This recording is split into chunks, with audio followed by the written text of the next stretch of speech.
This is Phantom Electric Ghost, and we're live on the air with Ben Neill, Niels, and your new book, Diffusing Music, Musical Democratization. We're going to talk about that. We got the link below, www.bloomsbury.com, US Diffusing Music. And I won't read out the number, but that will be fully clickable, so you don't have to remember that. But thank you for joining us on the Phantom Electric Ghost podcast. How you doing tonight? Great. Thank you so much for inviting me. Yeah, it's great to be here. Well, just to kind of let the audience know, I'm a musician. You're a musician. You're an inventor. You're playing around with a lot of cool stuff. Yep. We're going to get into your idea, like your Mutantrumpet. Yep. And it's a hybrid electro-acoustical instrument, which is really cool because I'm Yep. into. I started on woodwinds, and I've always been very interested in like electronic wind controllers. Yeah. Work with MIDI. But what right. you've done is actually have a more acoustic machine. So I don't know if we want to dive into your background or dive into the Mutantrumpet because I kind of jumped on it. Sure. Well, yeah, I started out as a trumpet player and studied classical trumpet, and but I grew up listening to a lot of different kinds of music. I was, really into art rock and electronic music and more, I guess, fusion and kind of ECM jazz. I was never really a straight ahead jazz player. And wasn't so interested in that, but of course Miles's electric work and that kind of thing. But at a certain point, I got a bit disillusioned with the idea of just staying in the world of classical music, and I started to experiment with developing my own instrument and developing my own compositions. One of my trumpet teachers, Isato Pellegrini, actually really encouraged me to do that, which was really cool of him. I studied with many different trumpet teachers over the years, and I don't think any of the other ones would have ever even considered that. But yeah, he really encouraged me to go the creative route. And I had a trumpet that I could remove the bell from, which is not that unusual. It's a tunable bell. Some trumpets are designed that way. And so I started taking that bell and sticking it onto one of the valve slides, and so that I could have a mute in one bell and an open sound on the other bell. And then when I would press the valve down, it would act kind of like a filter. So it would shift the timbre from an open sound to a filter to a muted sound, very much like a filter sweep. And that kind of excited me. And I got more interested in it.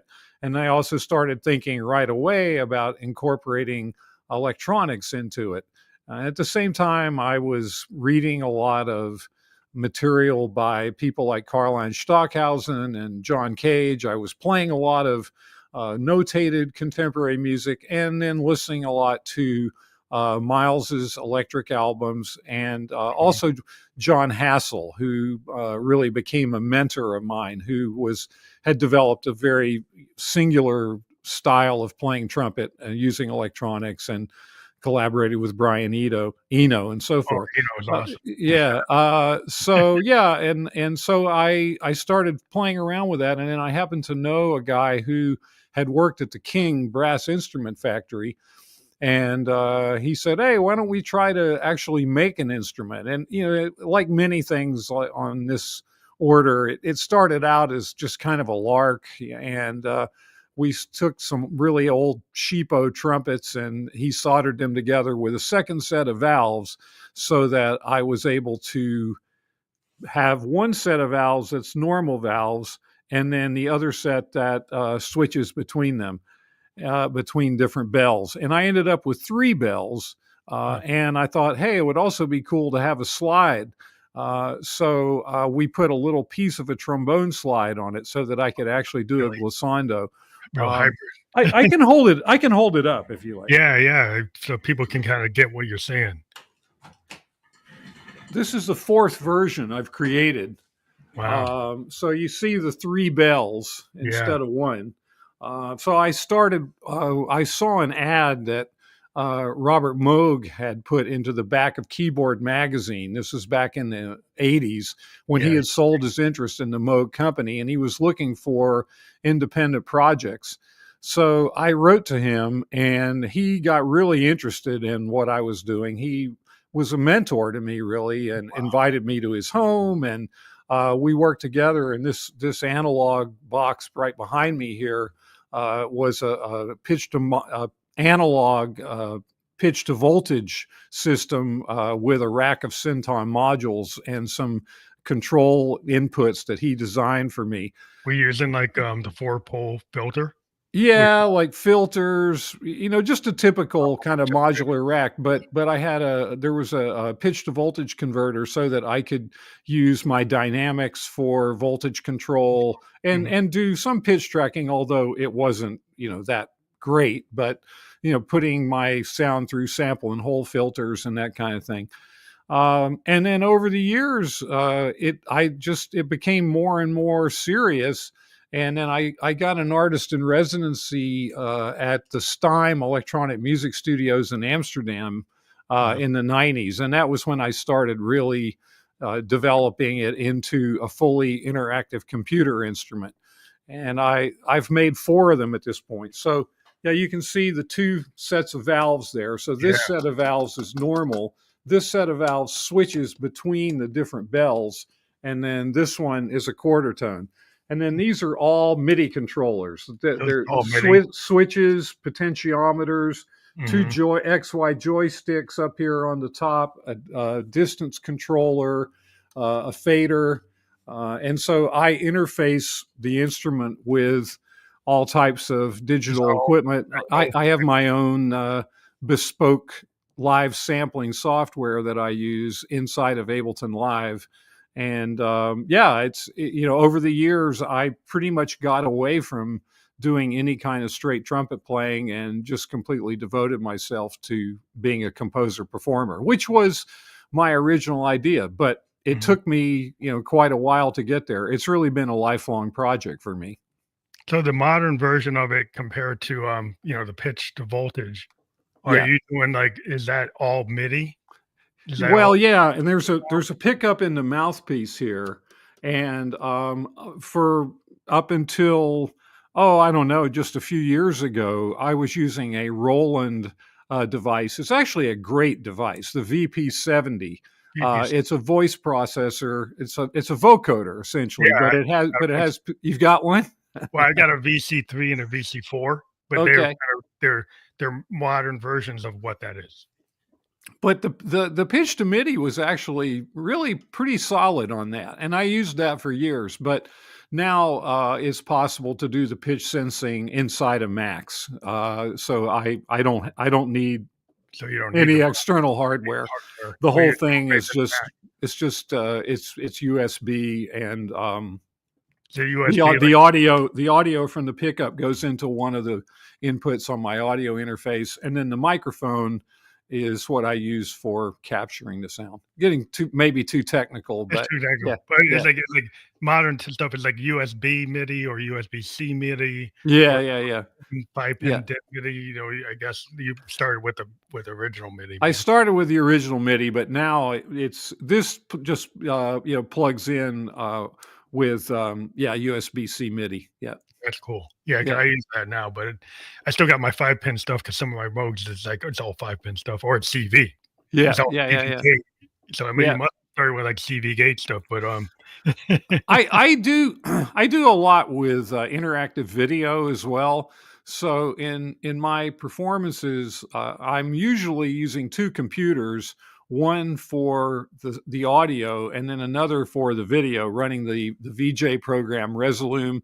And that's where I do use physical MIDI to connect the 2 computers so that I can send all of my control signals over to the other computer and be able to control the video as well. You don't have latency because that is it better? No, not at all. Not at all. No, it's very solid. Yeah.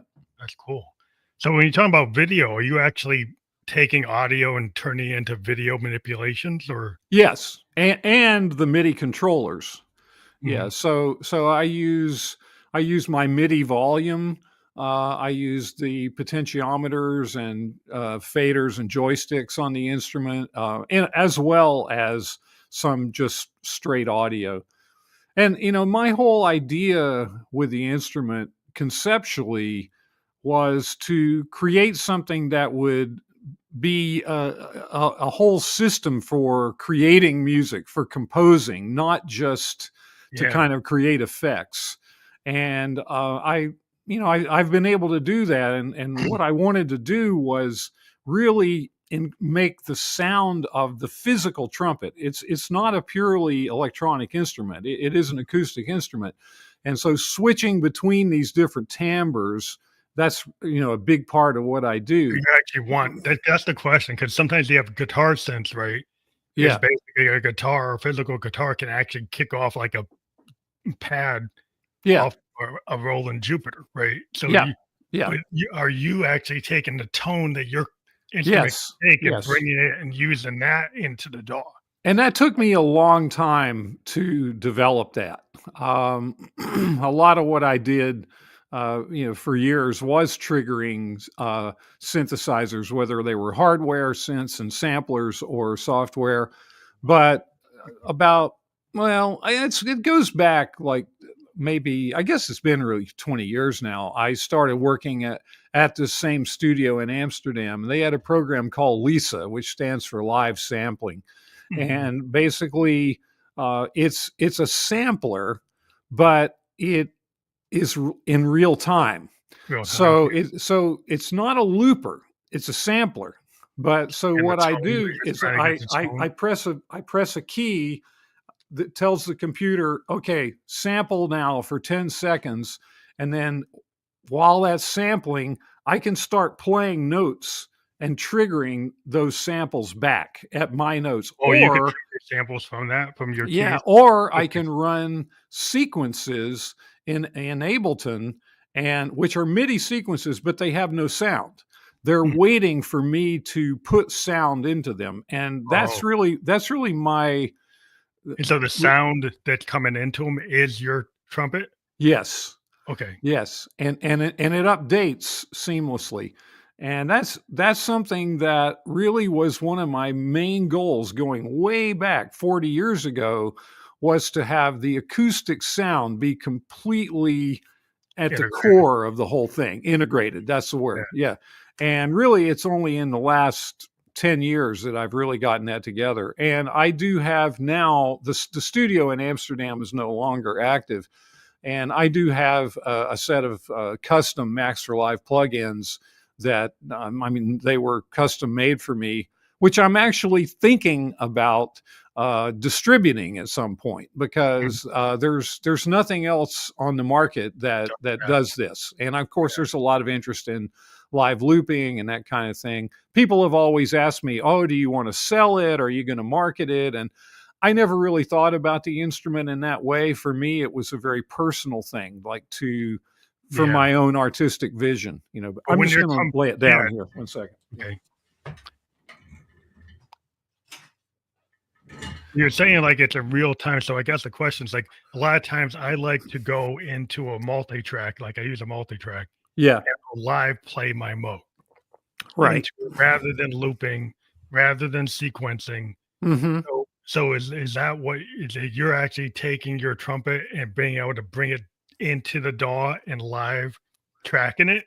Well, I can record it, but I don't have to. I Or mean, it's just I'm playing it, so it's kind of like, I think the simplest way to think about it is, you imagine that, okay, you've got, let's say, a series of chords that are MIDI, a MIDI sequence in yes, Ableton, yeah, and that sequence is playing, uh, but the live sampler doesn't have any sound in it yeah, until you I actually press play the button, and then I feed it whatever I'm playing. And what I tend to do a lot is use these mute changes. So, like, I start with one mute and then I kind of sweep into a different mute. So it's essentially like a filter. You see oh, some of the mutes back behind me yeah, there. The trumpet mutes actually become filters And of course, they have, different kinds of frequencies, different kinds of, some of them create more bassy kind of sounds. Some of them are kind of tinny, So metallic. Yeah. so are these tones monophonic or polyphonic? Well, they could be, no, they're polyphonic. They're totally polyphonic. It's like any sampler, but it's just that the sampling happens on the fly. And the really key thing about it is it can be playing. So let's say I've given it a sample, it's playing, or I've triggered it from the notes that I'm playing. I can do it that way too, just like a keyboard. But then when I press the button to resample, it does it smoothly.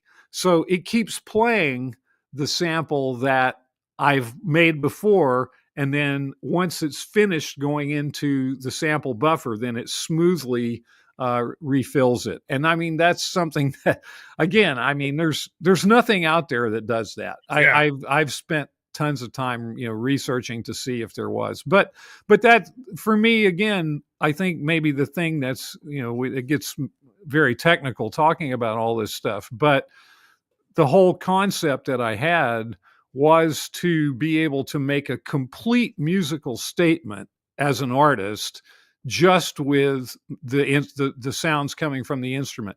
And it took me a long time to be able to do that, but I have finally gotten there. So when you're composing with this, like from the three bells, I would assume that that's like a 3-note chord. Well, the trumpet itself is not polyphonic. So I can't. I can only play one tone at a time on the acoustic instrument. The multiple bells, it's about switching between them. Oh, again, they don't happen simultaneously. No, they don't play chords. They don't play chords. It's not like a Moog with 3 oscillators. No, but it's more, again, it's more like filtering, because I work with mutes a lot. Like I tend to play muted much more than open. Like I don't even really use the open trumpet sound that much. A lot of the time I'm just working with different mutes. And, I have the slide, which lets me do a glissando. So the acoustic instrument was designed kind of with the electronic music vocabulary in mind of filter sweeping and working with timbre. But then I take that and then I put that into the actual electronic domain. So it is a really synergistic kind of system. So when you're composing with it, the question I had, so it's all trumpet sound, or you could actually control like bass or well, and because it samples, I can make it be bass. I can have the samples playing back like 3 octaves down below what I put into it, and so I can have like a full range. And I do use other sounds. I use some drum samples because I like working with grooves and beats. So I do use some percussion sounds. I use vocal samples, and I'm not so much of a purist. I mean, if I really want to use a bass sound from Omnisphere or something like that once in a while, I will. Yeah, but my main thing that I do, the bulk of what I do now is this whole thing where all of the sound is created directly from the trumpet. But I mean, I've got 14 albums out there, and really this realization of it is only my last couple of projects that I've been able to really fully do that. Up until that point, I was using it more as a controller, like a wind controller with an acoustic aspect to it. Yeah. But now, like in terms of the tonal, like you can go and set this to be multiple tones or different. Yeah.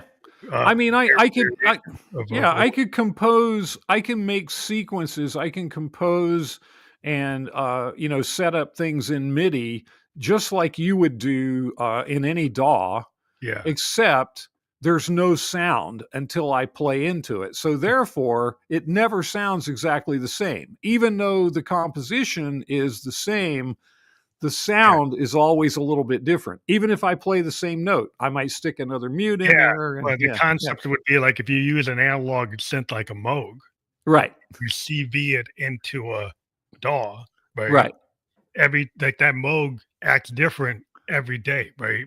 Because it Yeah. reacts to temperature. It's Yeah, exactly. so it's like if you turn it on and use it right when it turns on, half hour later it doesn't sound the same. If Yeah. you play with the envelopes, you play with the filters, you change the CV on it, it's very different and it's not preset. So it acts it's like an acoustic instrument in some ways. It feels Yeah. different like every day. And so I Well, and I think for me that's one of the things I talk about it a little bit in the book. One of the chapters is called Inevitable Improvisation, and I didn't necessarily improvisation wasn't like the main focus of what I did for a long time, but as I've gotten deeper and deeper into this whole interactive system, I've found that improvising with it is really important.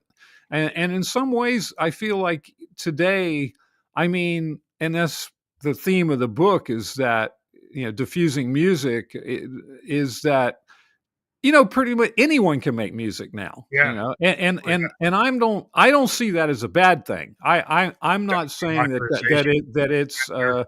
I'm not saying that it's dystopia, but I think for in terms of performing, being able to improvise with something now is kind of it's kind of what sets someone apart from just like sticking some loops together on your Oh, yeah, iPhone. yeah, I think I mean, if you can actually get up in front of people and improvise something with live or whatever in system the you're moment, using, yeah, I hate to use the word professional, but it's almost like to me that's there's something there that separates it. So I've become more and more interested in that in terms of, again, not totally free. I'm not a free musician. I never have been, but I like the idea that every time I perform, I'm creating something different. And I also am very much influenced by DJs, and I yeah, talk a lot about cool. DJs in the book. I mean, I feel that the DJ is a really important figure in many ways. And I really found my audience and my comfort zone With in the crowd. 90s, working in the whole electronica scene with DJs and making music for DJs and performing alongside of them. And I have tremendous respect for DJs and the way that they improvise and respond to a crowd. And I've really tried to pick up on that and incorporate it into my own approach. Well, I've always been a big, admirer of Brian Eno and Oh his yeah. strategy of what the work he did with Bowie in Germany, and the idea that he would go on a chalkboard and say, "Oh, why not put this set of notes together even though it's not actually correct from a music theory point of view?" Oh, But absolutely. if Yeah. you think about original, like, I'm a big the modular head, right? And so the Yeah. idea with a modular sense is they didn't even have to have keyboards. Right. Original sense, we're all triggered by sequencers, and you Yeah. didn't have to necessarily know how to play a piano to actually create the music. It's kinda like the DJ. Like, the Yep. early Moogs are very much like the way DJs are. It's like you're putting stuff together through the sequencers and through the controlled voltage and playing with the voltages and the envelope generators and sequencer and all the aspects of it to actually create tones and create atmosphere. And it's very experimental. Like original, like even the modern experimental music, it's like you can play with like inverting things, basically running positive, negative voltages, like wave Sure. folding, all kinds of things that you can take tones and they kind of reimagine them, turn them inside out. Absolutely. Yeah. Well, I mean, Eno figures heavily into my book. I mean, I talk about him a lot, and I have been a professor of music technology and music business at Ramapo College for 16 years. I recently retired from there. And I mean, for me, Eno is a great role model because of and the you mentioned Bowie. Of course, I was a huge Bowie fan growing up. I mean, one of the greatest moments of my life was when Bowie was at a show I did in a small club, and I got to interact with him, talk to him for like half an hour, and really Awesome. have a really kind of a deep conversation with him. And I said to him, I said, there's no way I'd be up there doing what I'm doing if it wasn't for you. And that was true, because I mean, his music was in many ways what opened me up to so many of the ideas. But I just love the way Eno brought together ideas from the experimental world of John Cage and people like that, and then brought it into popular culture and music that people want to listen to. Yeah, I mean, that's always been my goal, is to, even though my instrument looks like this crazy, whacked out thing, I don't want to just do music that only people who make weird instruments listen to. Like, I want to use the instrument to actually make something that people want to listen to. And I mean, I did a lot of music for TV commercials and things like that, and I didn't use the trumpet on every single one of them, but that concept of, sort of merging the experimental art music ideas into popular music is really at the core of my whole artistic project. Because going back to my origins, I got into doing this to get away from classical music. I didn't want to be locked into classical music. Now, I still love classical music. I mean, some more than others. But yeah, I mean, and of course, Eno's whole thing with the generative music, the idea of creating these systems where something is running and you don't know what the outcome is going to be. Very similar to what you're saying with modular. I mean, modular is sort of the forerunner of that. Yeah. You can turn it into, you just play with oscillators feeding into other oscillators, feeding into, random generators. So we like random voltage generator. You have no idea what it's going to end up doing. And then send it to an oscillator, and then you all these triggers. You put triggers on triggers on triggers, and then they're all going on different clocks. You get polyrhythms, you get all kinds of weirdness going on, and it's just like, can you actually make it listenable? Right. Can you do something like Brian Eno? Within all the experiments, there was in their pop songs. Yeah. So you can, and you see that with a lot of like if you go back to like Yes and Genesis, and even a lot of the progressive rock bands, Emerson, Lake and Palmer, it made all the really heavy experimental stuff were pop songs. Yep. Well, and Eno's ambient stuff too. I mean, which that's one of the chapters in my book is all music is ambient music now. I mean, it's all music is basically used as background.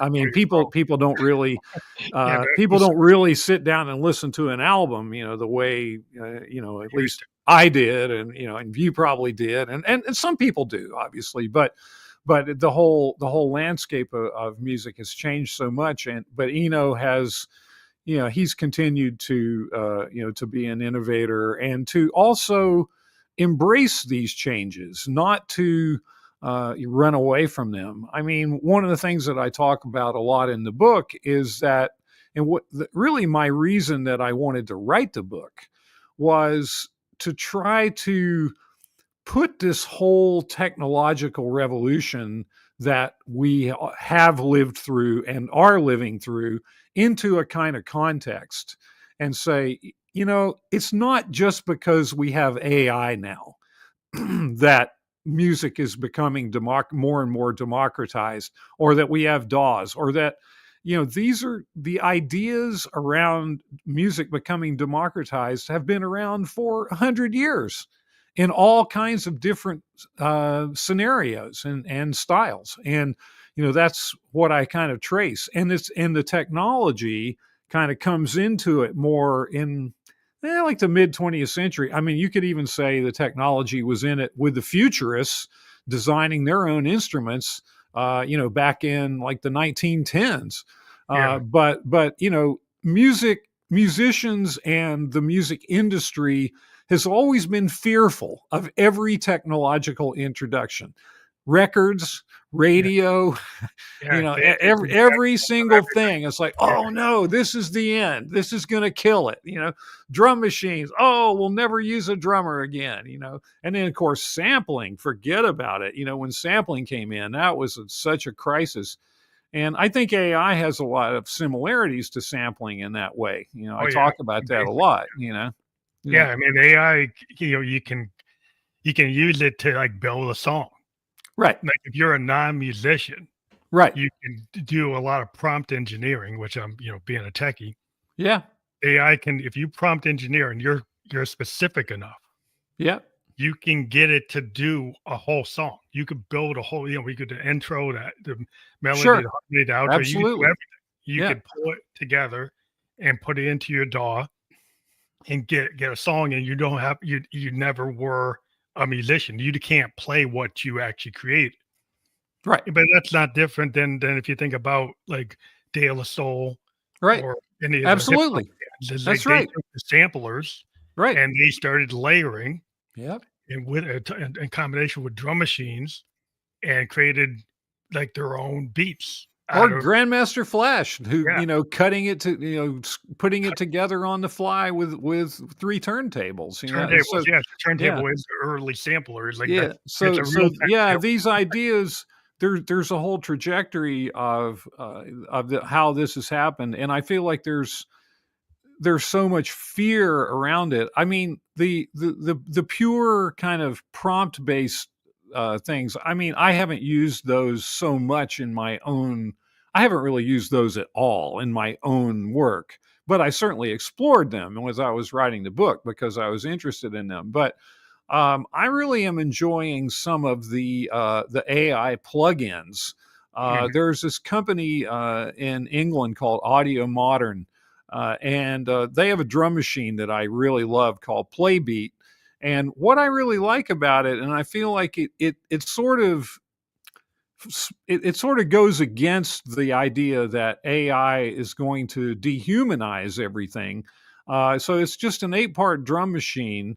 And basically, you can set up different parameters for each part to improvise, like to play a certain number of notes, to do a certain kind of fills, dynamics. I mean, you could put pitches into it, so, but then what's cool, and then you let it improvise. And then, of course, you can say, okay, maybe I don't want the kick drum and the snare drum to improvise. Maybe I want those to stay the same, and I want everything else on top to be moving around. But then when it gets going and it's improvising and you get something that you like, you click something in it and you say, yeah, I like that. And then it starts to learn what you like. So in a sense, I feel that a system like that brings more individuality than where we currently are, of basically everybody just working with the same stock loops inside of Logic or Ableton or whatever. It's actually can personalize it more. And I'm not in the book. I mean, I'm not trying to say that the whole AI revolution is not a big deal. It is a big deal. I mean, and I think every day we're seeing that it's going to become more and more integrated into our lives. But we have learned, again, from history that once these technologies are introduced, they don't go away. So like it just like when, John Philip Sousa, when records were introduced, he said, oh, this is going to be terrible. Like records are going to mean that nobody's ever going to play music anymore. Well, obviously that didn't happen, and when radio came out, like ASCAP had the ASCAP went on strike. Can you imagine? Like think of all the money that musicians have made off of getting their music played on the radio. But initially, they were just this terror at these new technologies. So this thing is here.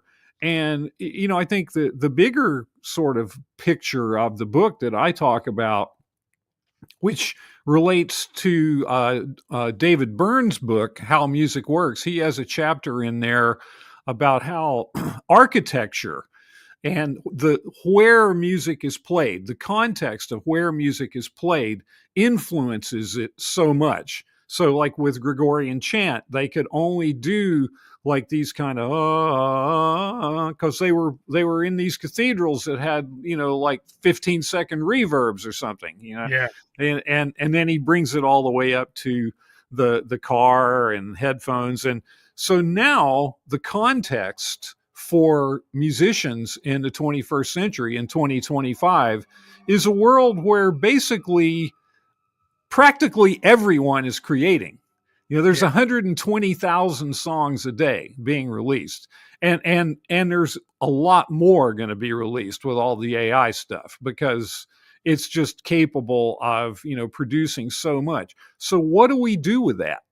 What happens to the musician? What happens to the art of music? And what I see is that I think the artist of the future is someone who works a bit more like the DJ, who looks at all of this amateur, or again, I don't like to use that word, but all of this democratized, diffused creativity, and says, what can I do to channel that in some way?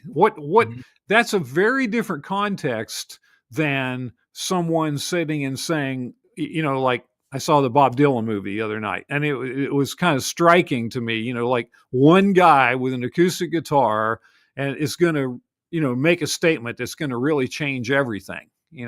I think that's another idea that Eno has, is that instead of thinking about genius, we should be thinking about scenius. So everything becomes more collaborative, more collective.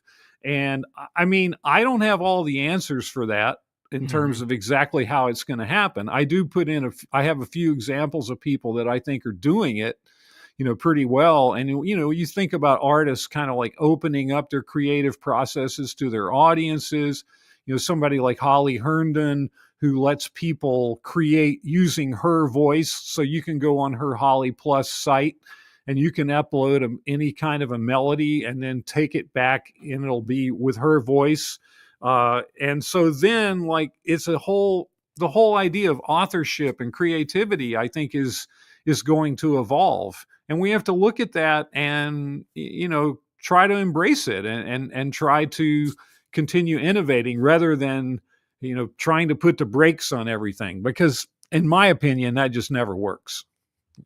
Yeah, I think one of the kind of considerations, though, is like when sampling came around, people just thought it was free, and the legal industry kind of set it up that, like, you have to clear the sample.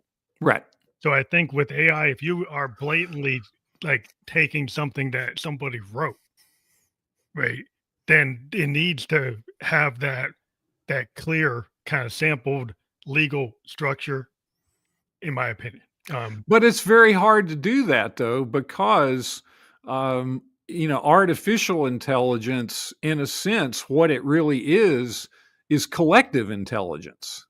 So, these large language models, they're able to mine, everything that's out there in an instant. So it's not quite as cut and dried. And I think that's what's the problem legally. Let's face it, sampling, so much stuff gets sampled that doesn't get cleared, and I think with sampling, again, the thing that's really interesting with sampling was, what people did when they the way that they would transform the samples, like just taking somebody else's song and dropping the whole thing in. Okay, yeah, you can do that, but I think, it's a lot more compelling when someone it's more reconfigures the sample. And think about like a De La Soul taking a exactly, funkadelic sample, and then kind of reimagining it. Exactly. Right? Or Public Enemy and the Bomb Squad using noise and tape loops and kind of creating this wall of sound that is unrecognizable from the original sample. That, we do that with, a lot of synth technologies. We can resample. Yeah, and we can go and take things and layer it, and it basically, you wouldn't even know what we actually took, right? Because it's so converted and so radically different than what the original was, that there's no way to even, you won't get a copyright strike because it doesn't even pick it up. Right. Exactly. Blatantly pick like Ice Ice Baby and say that Queen song and put lyrics over top of it. You didn't. And I think the other thing that we're going to see, and we're already seeing it, is music becoming more and more participatory. Like that's part of the whole democratization thing. Even just like when people share music now, a lot of times they speed it up or they slow it down. Yeah. I mean, and artists opening up their music to allow people to change it, to make it their own, and again, I mean, I to quote Eno, I mean, there's a quote in the book where this goes back like over 20 years where he says, it's possible that our grandchildren might look at us and say, wow, you mean you actually used to just listen to a record the same way every time?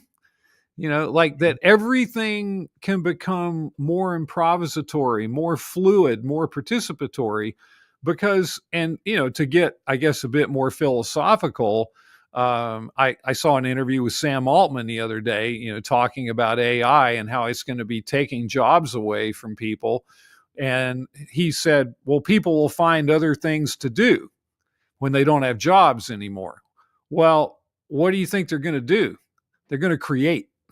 Yeah. And this is what the avant-garde going back to the 60s, the Fluxus artists and John Cage and Joseph Beuys and all these experimental kind of utopian thinkers were saying that ultimately everyone was going to become an artist, that society would be totally automated. We wouldn't really have labor in the same kind of way. And basically everyone would be creating. Well, I think we're there. I mean, or we're certainly at the beginning of it, I mean, one of the other things I point out in the book is that music oftentimes is very much on the leading edge of these kinds of changes because of the fact that music has always had such a close relationship with technology. Jaron Lanier points out that the most sophisticated technologies in any society are usually musical instruments and weapons. If you go back to, hundreds, thousands of years, and you see the intricacy of musical instruments, so in a sense, Napster and file sharing, that was kind of the beginning of all of this. Yeah. And the people who started Napster ended up being part of Facebook, et cetera. So yeah, it is a different world. But what I try to do in my book is to put it into a historical context so that it's actually, so that we can see that, as far as I'm concerned, it was actually kind of an inevitability that we get to this point, not this kind of shocking nightmare that a lot of people, seem to think that it is. Well, I think what the problem is like if you're a musician that like a classical musician or a jazz musician and you take the 10,000 hours and you learn your instrument, there's something about that artistry that's different than the artistry you're talking about. Oh, it's true. But I am one of those, by the way. You don't want to know. I think some people are fearful. Yeah. That will be totally lost.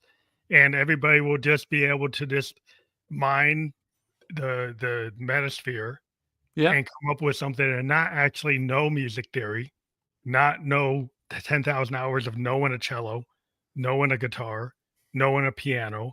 And there's some benefit in that, knowing that instrument intimately and being able to practice it. That's an artistry.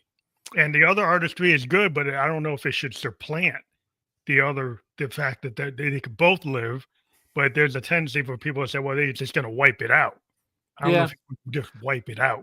Well, I think there's room for everything, but I mean, I've always really enjoyed visual art a lot. I've worked a lot with visual artists and I perform a lot in museums and galleries. I'm flying down to North Carolina in a couple of days to perform in a museum down there. And, if you think about visual art, the first chapter of my book talks about Marcel Duchamp, the artist who brought the urinal into the art gallery and scrawled R. Mutt on it. And he basically was saying that anything could be art, that I don't have to actually make anything. It's just making a choice of something and putting that into the context of an art gallery that makes it art. And I mean, the whole idea in the visual arts of someone's art being valued because there's some kind of skill involved.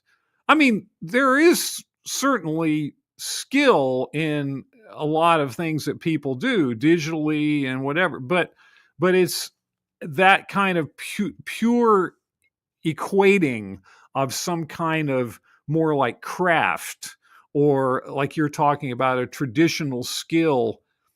I don't think that has the same kind of credence that it did, and I don't really see how it ever will. Now, that's not to say that people won't try to still want to play instruments, but I think, what I was trying to do with the Mutantrumpet and, going way back was, I guess on some level, I kind of felt like by listening to what was going on with electronic music in the 70s, and what Miles was doing, what Eno was doing, what John Hassel was doing, that things were going to go this way. And so I kind of tried to fuse my thing of, and I was trained classically. I did do the 10,000 hours, and I did a lot of straight ahead kind of performing as a trumpet player.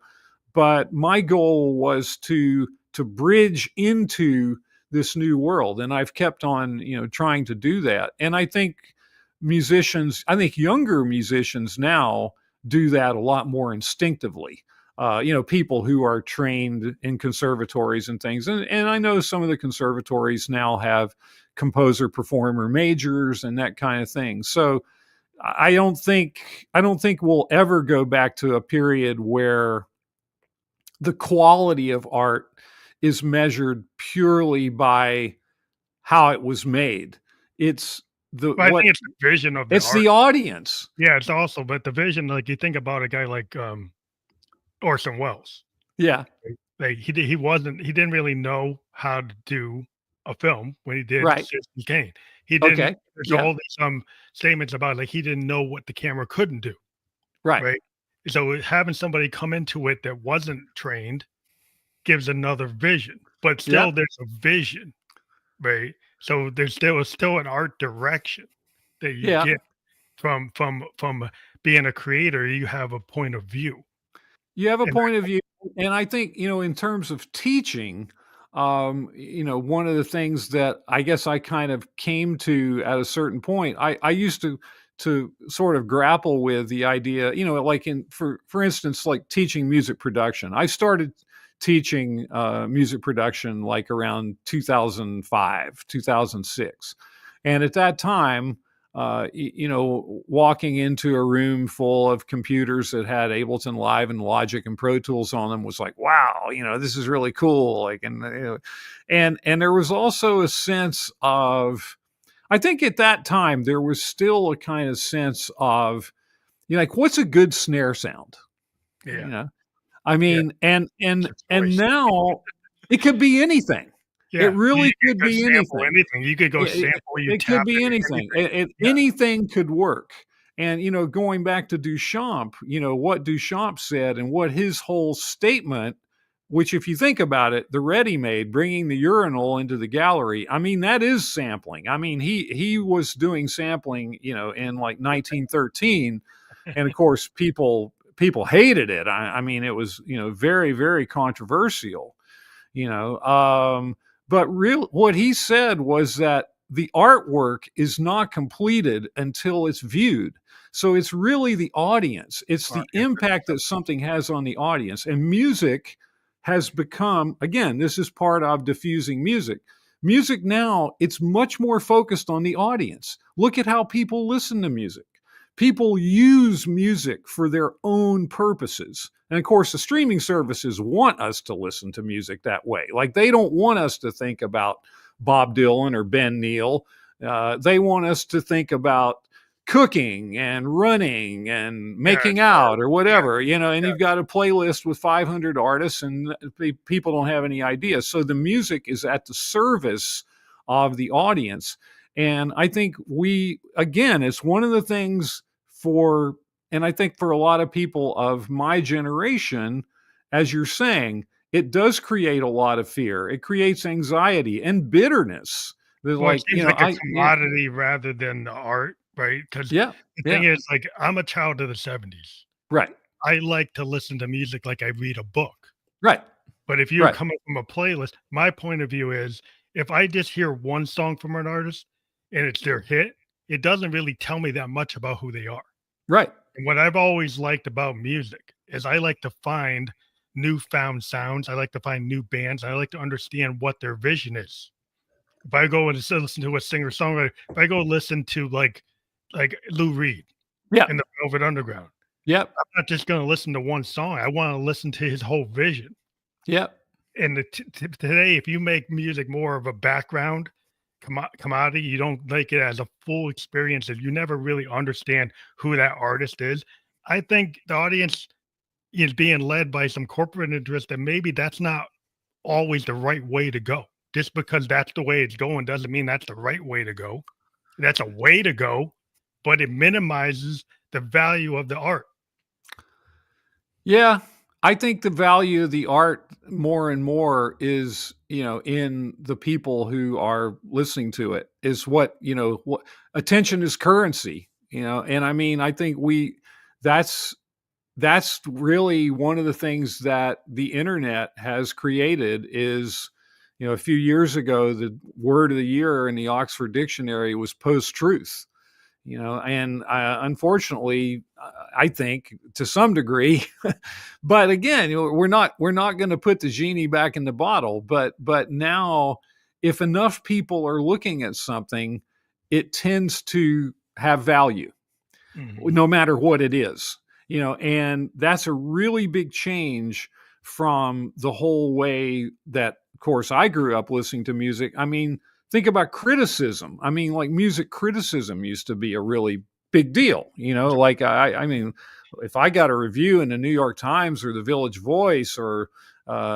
Spin Magazine or something, I mean, wow, that was big. That was a ticket, but now it's almost like the whole idea of the musical expert, like somebody who's going to Like a say, Rolling okay, Stone. yeah, this is valuable Yeah, because this Rolling person Stone has five-star talent. review.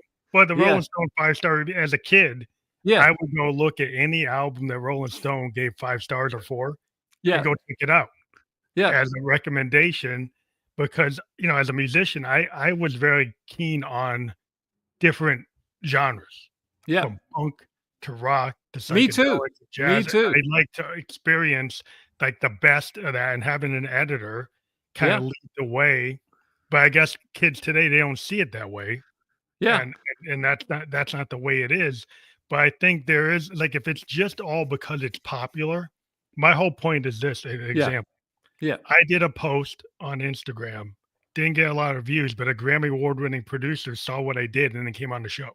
So the yeah, number of views is not equal to the value of what it is. yeah, yeah, That's my opinion, you yeah, know, yeah. but if everything is just a number of views, then, why would the Velvet Underground have influenced as many bands as they did? They did not get they weren't profitable. I'm not sure they would. I'm not sure they'd get a chance now because I mean the whole way that A&R works and labels now is much more that they're basically just looking to see like what's trending on TikTok or what's trending on, some social media, and they pick it up, once it's the responsibility of the artist to do their own artist development.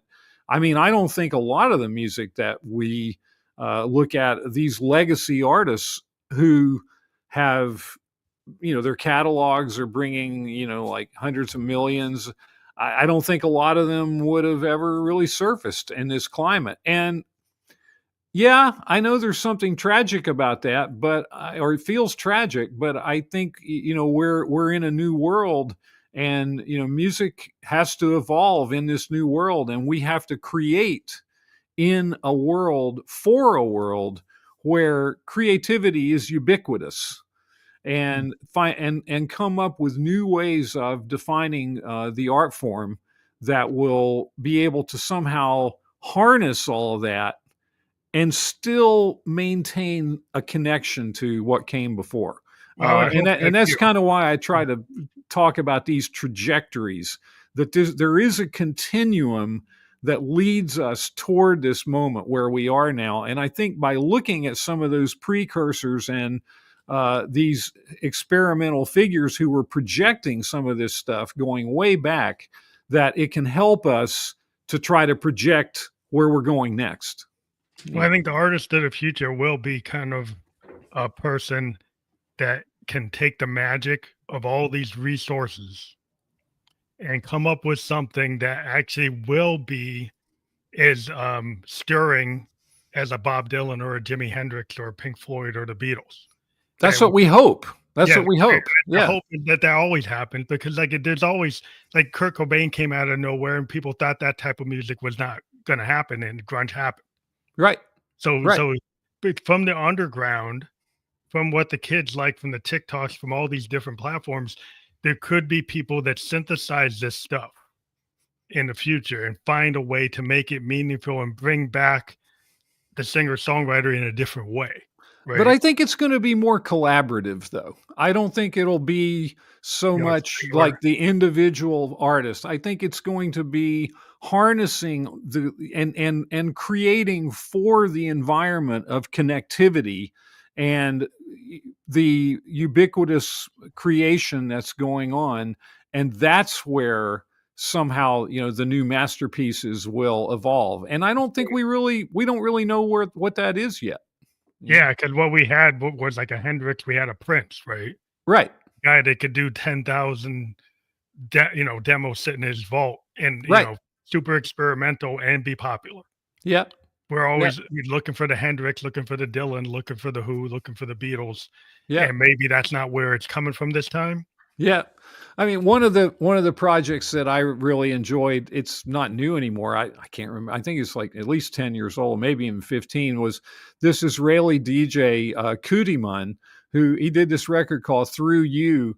Oh, it's not a record. It's a video project, really, where he went on YouTube and he got these videos of all these different people playing music by themselves, and then he knitted them together like so it's a video with 4 people playing that weren't meant to. They didn't know each other or anything. He just put them all together.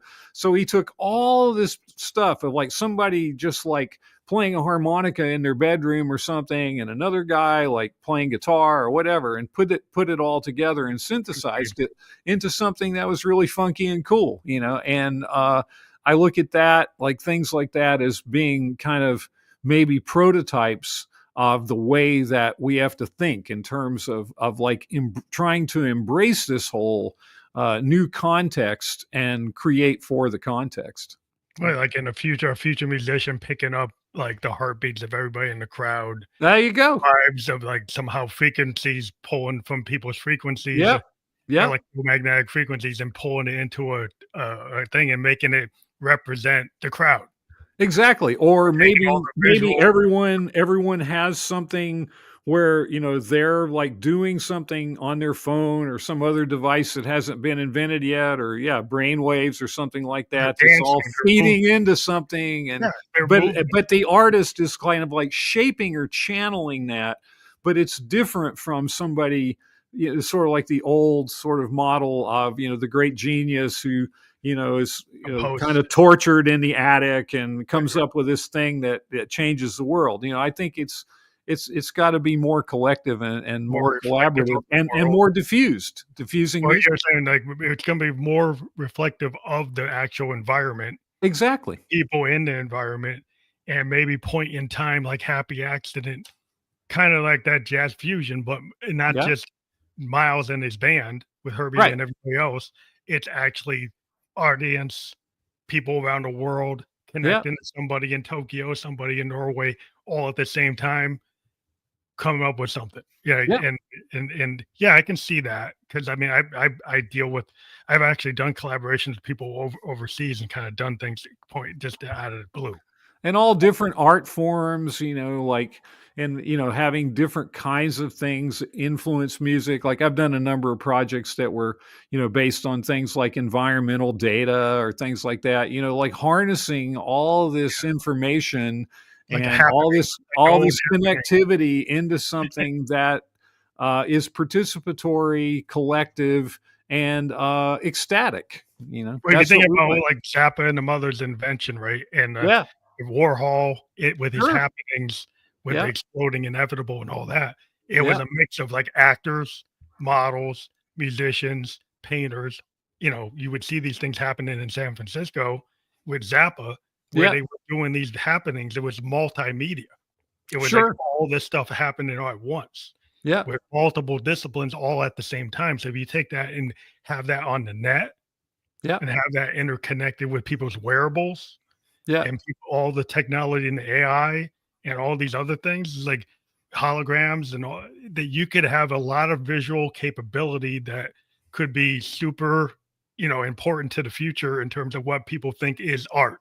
I think that's right, and I think that's the way it's going to evolve, something like that. Yeah, Yeah, I mean that's nothing to be scared about. But like I think like I just like anytime you go to school, you learn the canon, you learn Shakespeare, yeah, you learn Rembrandt, yeah. you learn like William Blake.